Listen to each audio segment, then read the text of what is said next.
So in the meantime, Hanford isn't just sitting on its hands. It spent what, $12 billion on the vitrification plant. They're planning to move this awful liquid stuff to double layered containers. Or, I mean, so indeed, when the journal said that WHIP might be the only option, that was really a bunch of baloney. There is a need to do something at Hanford. Right. What my organization, national organizations in Washington State have been saying, and we've said it in writing to the Department of Energy, is what should be done is additional double-shelled tanks at Hanford should be built, and the waste from the leaky tanks should be put into those containers as soon as possible. The additional tanks are going to be needed to stage the liquids and the sludges before it can go into the glassification plant. So they need it anyway, and that's the way to quickly. That's something that can be done quickly. It doesn't require building new facilities at Hanford to handle this stuff. They've already gotten some. One of the reasons they thought a lot of the tanks weren't leaking anymore is they'd gotten some of the waste out of them above the leak lines before and put it into other tanks, double-shelled tanks. Well, that's what they need to do. They could do that quickly, and both the former and current governors of Washington State, the current governor of Oregon, as well as other people, have been saying for a while to DOE, you need to have some new tanks. Right. So that's what needs to happen, and that can be done quickly.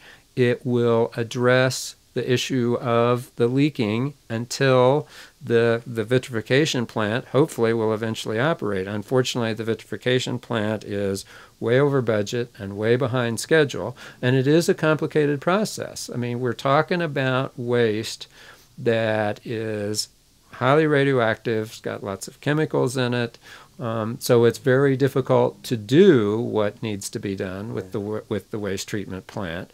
Also, unfortunately, there are clear documentation that there have been the contractors who are doing it, in some cases, have been more interested in making money than making the process work.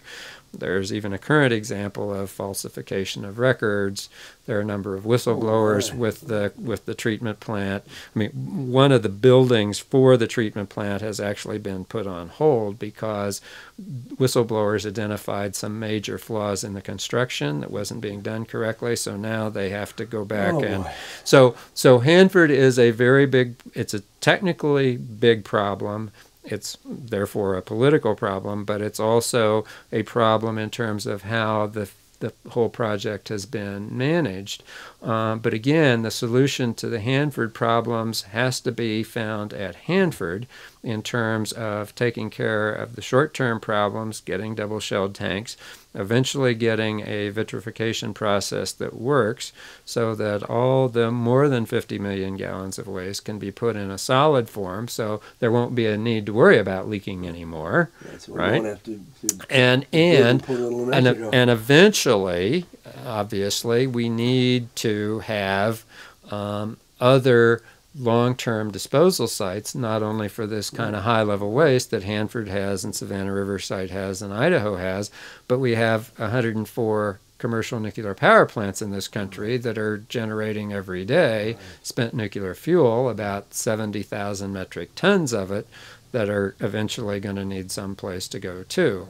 But it's going to take a while to figure out where to put it and how to do all the technical things that are going to be needed for that to happen. So that's why both at the power plants and at places like Hanford, we need to get the waste in stable forms so it's not leaking, it's not getting into the soil and the groundwater, which it has at Hanford, and we don't want it to do anymore. And it has at Savannah River Site, so that we get to the situation where waste is contained where it is, it can safely stay at those places for the decades that it's going to need to until we figure out how to come up with permanent disposal sites. So those kinds of things can and should be done. They are much better short-term solutions than saying, you know, we're going to treat it at Hanford and ship it to WIP or someplace else if they could come up with someplace else. So this recent proposal doesn't really make any sense at all. And a lot of people, as I say, I think people in New Mexico can say no to it. Not saying we don't care what happens at Hanford. We do care what happens at Hanford. And the right thing to happen at Hanford is to spend money a little bit of money to have the tanks to get the waste out of the single-shelled leaky tanks into double-shelled tanks so that the Hanford situation is better taken care of without foisting on people along the transportation routes and on New Mexico stuff that really shouldn't be coming here anyway.